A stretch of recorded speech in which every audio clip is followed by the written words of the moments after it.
ฏิเสธบ่ได้เนาะว่าการเดินทางในสปป.ลาวเฮาจะพบความยุ่งยากและอุปสรรคในบางจุดบางช่วงเวลาของการเดินทางโดยเฉพาะแม้นเดินทางด้วย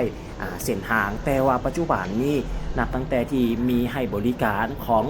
ขบวนรถไฟลาวจีนเนาะที่เปิดให้บริการปี 2026 นี่มันครบรอบ 4 ปีแล้วเนาะที่เปิดให้บริการและนอกจากนั้นมีขบวนรถไฟล้านสร้างเนาะคือที่เฮาเห็นกันเอิ้นว่าเป็นขบวนรถไฟที่แล่นด้วยความไว160 กิโลเมตรต่อชั่วโมงและนอกจากนั้นเนาะก็ยังมีบริการอีก1ขบวนรถไฟเนาะที่เป็นขบวนรถไฟธรรมดาหรือเอิ้นว่าขบวนรถไฟสีเขียวเนาะที่เป็นแล่นในซับกันกับขบวนรถไฟ EMU นั่นและก็เป็นขบวนรถไฟที่มีบอนนั่งหลายกว่าขบวนรถไฟ EMU และที่สำคัญก็เป็นขบวนรถไฟที่มีราคาประหยัดกว่าที่เป็นขบวนรถไฟ EMU นั่นเองและนอกจากนั้นเนาะก็ยังเป็นขบวนรถไฟที่จอดในทุกสถานีเนาะที่มีอยู่ฝั่งลาวเฮาก็คือ11สถานีนั่นเองจุดเริ่มต้นก็แม่นจากนครหลวงเวียงจันทน์เนาะสถานีต่อไปก็คือแม่นพลโฮงวังเวียงกาสีเนาะปกติแล้วเนาะขบวนรถไฟ EMU นี้จะแม่นบ่ได้ไปจอดเนาะอยู่ที่สถานีพลโฮงสถานีกาสีเนาะนอกจากเป็นขบวนรถไฟธรรมดาเท่านั้นเองเนาะที่แล่นและก็ไปจอดในสถานีต่างๆและนี่ก็คือเป็นภาพบรรยากาศในอีกหนึ่งสีสันของการเดินทางเนาะมื้อนี้ข้าพเจ้าก็มีจุดเป้าหมายที่จะเดินทางไปพบพันเรียกเนาะอยู่ที่เมืองวังเวียงก็เลยมาใช้บริการของรถไฟขบวนธรรมดาลองเบิงเนาะแต่ว่าสิ่งที่ข้าพเจ้าพบเห็นบ่คิดว่าเป็นมือธรรมดาเนาะของการเดินทางจะมีผู้คนที่จะมานำไส้หลายขนาดนี้เนาะปกติแล้วก็จะเห็นตั้งแต่ในมื้อที่เอิ้นว่าวันเสาร์อาทิตย์หรือว่าวันศุกร์เท่านั้นเองเนาะแต่ว่ามื้อที่ข้าพเจ้าเดินทางนี่ถึงมื้อวันจันทร์ในทุกท่านเป็นมื้อที่ว่าผู้คนนี่เดินทางหลายอีหลีเนาะและนอกจากนั้นเขาสังเกตเห็นเลยว่าจะมีคนลาวของเรานี่เนาะที่ให้มาใช้บริการเขาจะสังเกตง่ายๆเลยเนาะขบวนนี่ทุกๆมื้อเนาะจะออกเป็นขบวนที่2ต่อจากขบวนรถไฟลานสร้างเนาะที่ออกจากนครหลวงเวียงจันทน์ไปที่ขุนมิ้งเนาะอันนั้นจะเป็นขบวนที่แล่นออกจากฝั่งลาวเขาขบวนที่2ก็คือจะเป็นขบวนรถไฟธรรมดาเนาะหรือเอื้อนว่าขบวนรถไฟบ่อแข็งเป็นอย่างที่เอื้อนว่าบ่อแข็งเนาะบ่อนั่งนี่จะบ่ได้นุ่มได้เนาะคือกันกับขบวนรถไฟลานสร้างเดี๋ยวสิพาทุกท่านเข้าไปเบิ่งบรรยากาศภายด้านในแล้วก็เบิ่งสีสันเนาะขบวนรถไฟดังกล่าวนี้เพิ่นอาจจะใช้ความไวที่ลุดลงเนาะต่างจากขบวนรถไฟลานสร้างนั้นแต่ว่าเขาก็ถึงจุดหมายปลายทางคือกันการบริการต่างๆก็บ่ได้แตกต่างกันเลยเนาะต่างแต่ว่ามันจะลดความไวลงเท่านั้นเองแต่ก็ยังเป็นขบวนรถไฟที่ว่าแล่นคือกันไปฮอดจุดหมายปลายทางที่ว่าทุกสถานีเนาะจะบ่ได้แตกต่างเนาะจากขบวนรถไฟที่เป็น EMU เนาะนี่ก็คือจะเป็นสีเนาะเวลาเขาขึ้นมานี่จะแม่นเขาจะข้ามอุโมงค์ขึ้นมาอีกฝั่งทางด้านหนึ่งของรถไฟนั่นเองเนาะก็จะบ่ได้อยู่ฝากกำนั่นเนาะฝากกำนั่นก็จะเป็นของขบวนรถไฟ EMU แต่ฝากทางด้านนี้เนาะก็จะเป็นขบวนรถไฟธรรมดานิทานเนาะตู้ยาวเลยแหละแล้วก็บอนนั่งแต่ละตู้นี่แม่นมี100 ป่ายบอนนั่งผู้โดยสารนะจะต่างเลยแหละเนาะสามารถห้องรับผู้โดยสารนี่ได้จำนวนหลายแต่ว่าสังเกตเห็นเลยว่าถึงว่าห้องรับได้จำนวนหลายแต่ก็สามารถมีผู้โดยสารนี่เนาะมานำไส้จำนวนหลายแล้วนี่เป็นภาพบรรยากาศในส่วนทางด้านนอกเนาะก็คล้ายๆกันกับที่ข้าพเจ้าไปเห็นในบ่ว่าจะเป็นในหนังจีนซีรีส์จีนหรือในข่าวเนาะก็เป็นเป็นรถไฟอันเดียวกันเนาะที่เป็นนำไส้อยู่ในประเทศจีนอันนี้ก็เอามานำไส้อยู่ในบ้านเฮาเนาะก็คือที่ทุกท่านรู้เลยเนาะว่าโครงการของรถไฟนี่แม้นเป็นการร่วมมือระหว่าง2ประเทศเนาะของ2รัฐบาลนั่นเองลาวและจีนนี่ทุกท่านเข้ามาภายด้านในก็จะเห็นลักษณะประมาณนี้เนาะเป็นเบาะนั่งคู่ฝากด้านหนึ่ง3ฝากด้านหนึ่ง2เนาะก็ค่ายคือกันกับขบวนรถไฟ EMU แต่ว่าเอิ้นว่าในบรรยากาศก็จะแตกต่างกันเขาก็เห็นว่าจะมีบอนเมียนกระเป๋าทางด้านเทิงคือกันเนาะแต่ว่าลักษณะของความเอิ้นว่าความสวยงามมันก็จะแตกต่างกันไปโดยทุกท่านนี่คือภาพบรรยากาศเนาะตู้ที่ข้าพเจ้านั่งก็ถือว่ามีผู้โดยสารจำนวนหลายได้เนาะที่เพิ่นเดินทางก็เช่นกันเนาะผู้ที่ เพิ่นล้อท่าขึ้นอยู่ที่วังเวียงก็มีเนาะผู้ที่ขึ้นจากนครหลวงเวียงจันทน์นี่ก็คือมีจุดหมายปลายทางที่แตกต่างกันบางท่านก็ไปฮอดแต่วังเวียงเนาะบางท่านก็ไปหลวงพระบางกาสีพนโฮงจังซี่เนาะเพราะว่าขบวนรถไฟดังกล่าวนี่ก็คือจะไปจอดนั่นเองเด้อเขาก็ต้องได้ถึงว่าจะซ่าเนาะแต่ว่าขบวนดังกล่าวก็ใช้ความไวในระดับหนึ่งแล้วก็จะใช้ประหยัดในเรื่องของเวลาในการเดินทางที่แตกต่างจากเดินทางด้วยเส้นทางหลวงนะทุกท่านเนาะเพราะว่าเขาก็ต้องได้ผ่านในหลายๆจุดหลายๆเส้นทางโค้งเนาะแต่ว่าการที่เดินทางด้วยรถไฟนี่เขาก็มีแต่ว่าเขานั่งอย่างเดียวเลยเนาะมันก็จะแล่นไปตามเส้นทางก็คือจะซื้อเนาะอันนี้จะประหยัดในเรื่องของการเดินเวลาของการเดินทางแล้วก็ในระยะทางนั่นเองเด้อทุกท่านในภาพบรรยากาศกับโบได้แตกต่างอย่างการหลายเนาะถ้าเขาเบิ่งภาพทางด้านนอกโดยเฉพาะแล้วก่อนที่เขาจะฮอดตัวเมืองวังเวียงเขาเข้าในเมืองพนโฮงอย่างที่เขาก็จะเห็นในเรื่องของพื้นที่การปลูกพืชทางเกษตรเนาะของคนลาวเขานี่แหละเนาะบอกว่าจะเป็นสวนยางสวนมันต้นสวนกล้วยสวนมักนัดแล้วก็สวนมักนาวเดี๋ยวปัจจุบันนี้แมนเพิ่นจะมาลงทุนในสวนเขาเอื้อนว่าเป็นสวนหมากทุเรียนเด้อทุกท่านเนาะปัจจุบันนี้ยุคแข่งเวียงจันทน์นี่มีจุดหนึ่งเนาะที่เพิ่นปลูกหมากทุเรียนเป็นสวนใหญ่เลยเนาะทุกท่านนี่ก็คือเป็นภาพบรรยากาศเนาะอยู่ในรถไฟที่ประมาณนี้หลายๆท่านเพิ่นก็เลือกที่จะพักผ่อนกันมีบอลนางแล้วก็มีบอลหยองเครื่องเนาะแล้วก็จะมีให้บริการเอื้อนว่าขายเนาะเพิ่นจะมีพนักงานมาขายพวกน้ำพวกเครื่องดื่มอย่างต่างๆเนาะให้กับผู้คนเนาะที่เดินทางถ้าเฮาบ่ได้เอาขึ้นมาเนาะทุกท่านก็ราคาก็จะปรับขึ้นเนาะจากขายอยู่ไทยส่วนข้างนอกแน่เนาะมันก็เป็นเรื่องที่ว่าปกติเนาะในการให้บริการต่างๆนี่ทุกท่านบรรยากาศหากว่าเดินทางอยู่ในสปป.ลาวในช่วงระยะนี้ด้วยรถไฟอย่างซี่เนาะทุกท่านสามารถซื้อออนไลน์ได้เลยเนาะอันนี้ข้าพเจ้าก็มาฮอดจุดหมายปลายทางเนาะที่จะลงก็คือเมืองวังเวียงเนาะข้าพเจ้ามาโกคันเกี่ยวกับเวียกก็เลยได้นั่งรถไฟดีกว่าเนาะถ้าว่าอยากนั่งรถไฟสิเขาก็สามารถมาด้วยทางด่วนปัจจุบันนี้คือที่ทุกท่านฮู้แล้วเนาะว่าด้วยเหตุการณ์เนาะที่เกิดขึ้นในอยู่ต่างประเทศเนาะเลยเฮ็ดให้ปัจจุบันนี้การนำไส้น้ำมันเนาะก็ถือว่าแต่ละประเทศนี่เพิ่นก็จะได้มีการเซฟในเรื่องของการส่งออกแล้วก็บวกกับความต้องการเลยเฮ็ดให้ในราคาของน้ำมันอยู่ลาวเฮาก็ถือว่าดีดขึ้นในหลายพอสมควรเนาะตัวอย่างคือน้ำมันแอดซ่าจังซี่ก็ถือได้ว่าในราคา 27,000 เนาะจากแต่ก่อนนี่เป็นราคา 21,000 ปัจจุบันนี้มัน 27,000 เนาะถือว่าปรับขึ้นในระดับหนึ่งข้าพเจ้าก็เดินทางมาฮอดแล้วเนาะก็ใช้เวลาชั่วโมงไปบ่ายเนาะกับผู้ด่วนเนาะในระยะทาง100 กว่ากิโลเมตรต่อทุกทางถ้าเข้ามาทั้งด่วนก็เช่นกันเนาะถ้าเอารถตัวมาข้าพเจ้าก็ใช้น้ำมันไปกลับก็ถือว่า700,000แต่700,000เนาะ700,000แต่ก็เหลืออยู่แต่ว่าเอาขี่รถไฟไปกลับนี่ข้าพเจ้ากระจายเพียงตั้งแต่260,000 พันเนาะเพราะว่าจากนครหลวงเวียงจันทน์มาที่สถานีวังเวียงนี้แมนราคา123,000 กีบเนาะทุกคนขี่รถไฟเนาะเอาไปยังเหลือเงินเอาไปจ่ายค่าเงินพักแล้วก็อาหารการกินก็ยังเหลืออยู่เนาะเอาข้อจุดหมายไปทางทุกอย่างต่างแต่ว่าความสะดวกปัจจุบันนี้ก็แล้วแต่ความสะดวกของแต่ละท่านเนาะแต่สำหรับข้าพเจ้าแล้วว่าการให้บริการไม่ว่าจะเดินทางออกจากสถานีเนาะเข้าไปในตัวเมืองจังซี่นะครับก็จะมีบริการรถแท็กซี่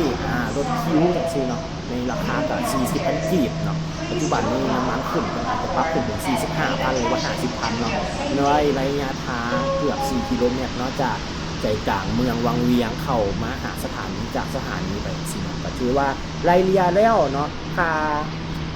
ที่เขาเสียไปเนาะก็คือที่รถไฟราคา130,000บวกกับค่าซื้ออีกเนาะก็เป็น130,000 เนาะทุกท่านแล้วก็บวกกับค่ารถเนาะเข้าไปในตัวเมืองอีก40,000 ทุกคนมันก็4บ่ฮอด200,000เนาะก็อันนี้ก็คือประหยัดไปหลายเลยเนาะถ้าเปรียบเทียบว่าในเรื่องของการที่ข้าพเจ้าเอารถส่วนตัวมาเองเนาะก็คือจ่ายค่าทางด่วนปัจจุบันนี้ค่าทางด่วนก็ปรับขึ้นเนาะถ้าเป็นรถเก๋งก็แม่น149,000แล้วบวกกับค่าน้ำมันอย่างซี่เนาะมันก็น้องล้านแล้วแต่ว่าเงินน้องล้านเขาสามารถมาบวกพันเรียกจังซี่ได้เนาะแต่ว่าอันนั้นก็จะบวกเพิ่มเนาะ อันนี้แล้วแต่ความเหมาะสมทุกท่านอันนี้ก็เป็นอีกหนึ่งรูปแบบในการเดินทางเนาะที่ข้าพเจ้าเก็บภาพบรรยากาศแล้วก็เป็นอีกหนึ่งของการเดินทางเนาะที่เก็บมาให้ทุกท่านได้รับชมน้องกันว่าการเดินทางปัจจุบันนี่นะมันก็จะมีหลายรูปแบบเนาะมาด้วยตัวของเราเองเนาะเส้นทางเลขที่13เหนือก็ได้หรือมาทางด่วนก็ได้มาด้วยรถตู้ก็ได้รถหนีเนาะออกจากสถานีตลาดเศร้าเนาะแล้วมาที่วังเวียงนี่ก็มีขึ้นกันเนาะอันนี้จะเป็นภาพบรรยากาศในส่วนนี้ทางด้านหน้าเนาะก็คือจะมีนักท่องเที่ยวที่เพิ่นมาเที่ยวในวังเวียงแล้วก็จะไปจุดหมายไปทางอื่นเนาะบางท่านนี่ก็จะเดินทางไปต่อที่หลวงพระบางบางท่านนี่ก็ออกจากหลวงพระบางแล้วก็มาแวะที่เมืองวังเวียงอย่างสิก็จะมีแตกต่างนี่ทุกท่านเนาะนี่ก็คือจะมีอันนี้จะเป็นรถของบริษัทเนาะที่บอกว่าเป็นบริษัททัวร์ทุกท่านเนาะเป็นรถที่เพิ่นมาส่งแขกเนาะแต่ว่ารถโดยสารเนาะเพิ่นก็จอดที่ฝากทางด้านหนึ่งเด้อทุกท่านทางด้านหนึ่งคือเนาะอันนี้จะมีนี่ทุกท่านเนาะรถเมล์สีเขียวฝากทางกั้มขวามือเนาะฝากทางด้านตู้ ATM นั่นเองอันนี้จะเป็นภาพบรรยากาศในส่วนของทางด้านหน้าของสถานีก็คือจะเป็นลักษณะประมาณนี้เป็นเมืองที่ว่าเฮาแนมเห็นภูเขาแนมเห็นภูเขาหินปูนแนมเห็นวิวทิวทัศน์ของธรรมชาติเนาะทานมาเที่ยวในปัจจุบันนี้ถือว่ายังได้หับกินอายบรรยากาศที่ว่าบริสุทธิ์อยู่เนาะยังบ่ทันได้มีหมอกควันในเดือนนี้เนาะที่ข้าพเจ้าเดินทางมานี่ก็ยังบ่ทันได้มีหมอกควันทุกๆปีเนาะอันนี้บ่เป็นข้าพเจ้าตั้งเว้าเด้อทุกท่านเนาะที่เจอมาก็คือได้ว่าจะเป็นเดือนมีนากลางเดือนมีนาเดือนเมษาในฮอดเดือนพฤษภาเป็นในช่วงที่เพิ่นมีการอาจจะจูดให้จังซี่เห็นเนาะเพิ่นก็จะมีหมอกควันอย่างซี่เนาะแต่ว่าที่ข้าพเจ้ามานี่ยังบ่มีหมอกควันเด้อทุกท่านนี่อากาศยังปลอดโปร่งอยู่เนาะมีแสงแดดในเรื่องของธรรมดานี่ภาพบรรยากาศก็สิเป็นประมาณนี้นะจุดนี้เนาะที่เพิ่นมีให้บริการก็คือแม่นราคา 40,000 กีบเนาะแต่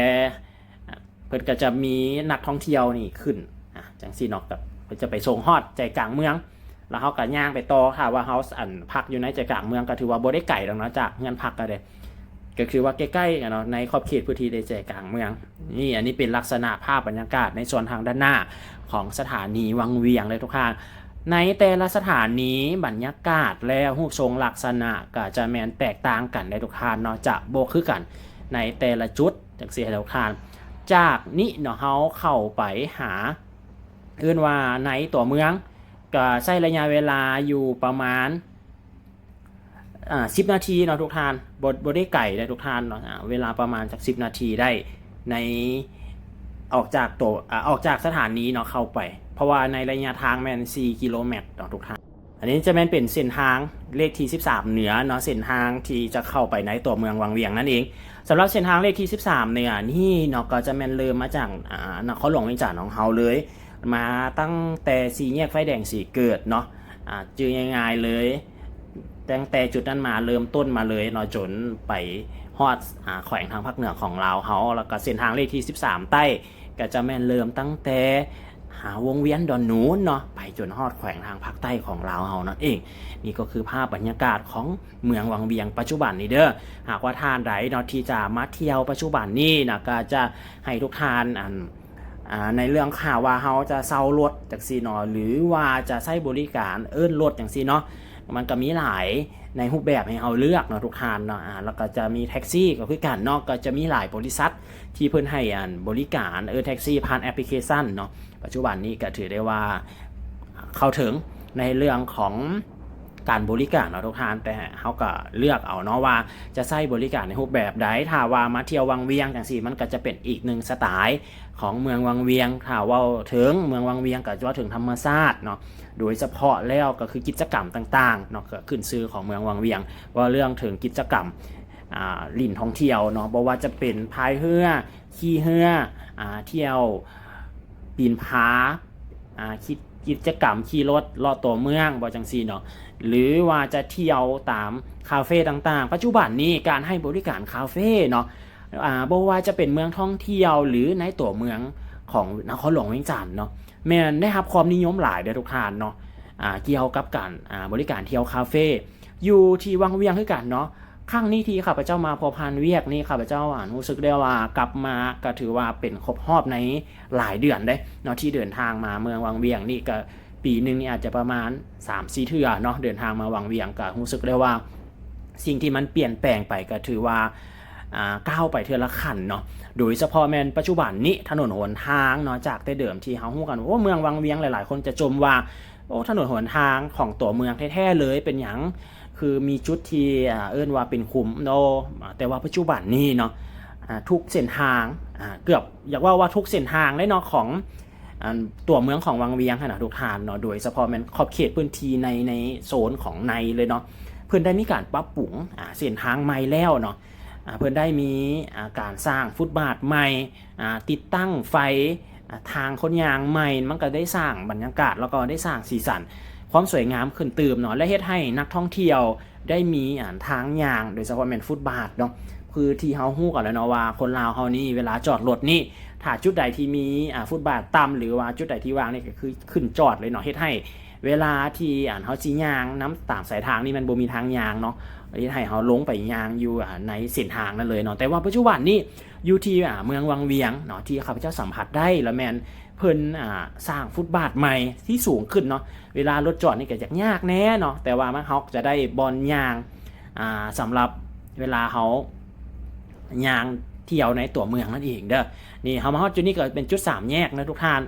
ขี่ออกไปซื้อพุ่นก็จะแม่นเส้นทางเลขที่13เหนือเนาะถ้าเฮาเลี้ยวทางนี้เฮาจะแม่นเข้าตัวเมืองก็คือภาพบรรยากาศประมาณนี้เด้อทุกท่านเด้เฮาเข้ามาก็จะเห็นแล้วเนาะว่าจุดที่มีการเปลี่ยนไปเนาะของเมืองวังเวียงก็คือเพิ่นมีการปูทางใหม่เฮ็ดฟุตบาทใหม่เนาะแล้วเพิ่นก็ได้นำเอาต้นไม้มาปลูกใหม่เนาะสร้างประดับประดาให้ตัวเมืองให้มันสมกับว่าเมืองของการท่องเที่ยวเนาะขึ้นชื่อถ้าว่ามาเที่ยวลาวนี่หลายๆคนก็จะนึกถึงเมืองท่องเที่ยวลักๆเลยเนาะบ่วังเวียงก็หลวงพระบางเนาะแต่ว่า2เมืองนี้การท่องเที่ยวมันก็จะมีจุดที่แตกต่างกันเนาะถ้าเฮาไปเที่ยวของเมืองวังเวียงเฮาก็จะได้สัมผัสในอีกรูปแบบหนึ่งถ้าว่าถึงเที่ยววัฒนธรรมความสวยงามแบบเก็บเอิ้นว่าความเป็นความเป็นลาวเฮาเนาะก็พ้นเด่นก็คือซีเมนในส่วนของหลวงพระบางเนาะแต่ว่าปัจจุบันนี่ในหลายๆแขวงเนาะบ่ว่าจะเป็นสวรรณเขตคำมวนเนาะก็คือโดยเฉพาะเป็นท่าแขกเนาะแล้วปากเซนี่3แขวงภาคกลางตอนใต้นี่รู้สึกว่าจะแข่งกันเนาะแข่งกันในเรื่องของการสร้างพื้นฐานโครงสร้างของแขวงตนเองเนาะโดยเฉพาะแม่นพัฒนาเมืองให้กลายเป็นเมืองที่มีความสวยงามเมืองที่มีความสะดวกแล้วก็เมืองที่สีเขียวเมืองที่สะอาดเนาะเพื่อเป็นการพัฒนาแขวงของตนเองแล้วก็เป็นการดึงดูดนักท่องเที่ยวเพราะว่าปัจจุบันนี่โดยเฉพาะตั้งแต่เที่ยวในนครหลวงเวียงจันทร์วังเวียงหลวงพระบางเนาะปัจจุบันนี่ไปเที่ยวท่าแขกเที่ยวสวรรณเขตเที่ยวปากเซนี่ได้สบายแล้วเนาะแห่งว่าปัจจุบันนี้การเดินทางสะดวกสบายถนนหนทางก็ถือว่าเพิ่นหน่วยงานภาครัฐจังซี่เนาะเพิ่นก็ได้มีการปรับปรุงโดยเฉพาะแล้วเขาก็จะได้เห็นว่าในปัจจุบันนี้การโปรโมทในการเที่ยวของ3แขวงทางภาคใต้ที่ข้าพเจ้ากล่าวไปนี่แม่นได้รับความนิยมหลายเนาะพอๆกันเลยกับเที่ยวนครหลวงเวียงจันทร์เนาะอันนี้ก็แม่นเป็นสีสันแล้วก็เป็นภาพบรรยากาศอยู่ที่ตัวเมืองวังเวียงเด้อทุกท่านที่เก็บภาพบรรยากาศทุกท่านได้รับชมในปัจจุบันนี้เนาะหากว่าท่านใดมีจุดประสงค์เนาะที่จะเดินทางมาเที่ยววังเวียงก็ยินดีต้อนรับเนาะอันนี้ก็คือเป็นอีกหนึ่งส่วนแล้วก็เป็นอีกหนึ่งภาพบรรยากาศเนาะที่นำเสนอก็คือเริ่มต้นตั้งแต่ขึ้นรถไฟจากนครหลวงเวียงจันทร์ด้วยขบวนรถไฟธรรมดาในราคาที่ประหยัดเนาะท่านสามารถจองได้ถึง7มื้อเลยเนาะผ่านแอปพลิเคชัน LCR เนาะของรถไฟลาวจีนเด้อแล้วนี่ก็คือหากว่าทางที่จะมาสัมผัสประมาณนี้ก็สามารถได้เนาะหายห่วงในเรื่องของการเดินทางแล้วก็ที่พักอยู่ที่เมืองวังเวียงเนาะอันนี้คืออีกหนึ่งภาพบรรยากาศเนาะที่เอามาฝากมาตอนทุกท่านวิดีโอหน้าจะเป็นในภาพบรรยากาศในส่วนไหนฝากทุกคนติดตามต่อเนาะในวิดีโอถัดไป